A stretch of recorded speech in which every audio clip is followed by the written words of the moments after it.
একদিন আমাকে একজন প্রশ্ন করেছিল, একটা যার উত্তর আমি বলেছিলাম সময়।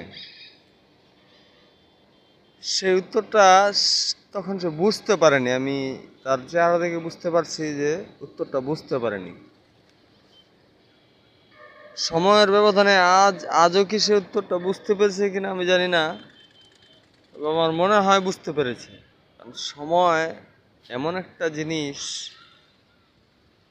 এটা কারোর জন্য অপেক্ষা করে না। Time and tide wait for নান।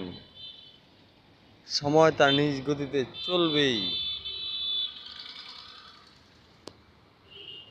যদি সে বুঝে থাকে তাহলে আমার উত্তরটা তো বেস্ট।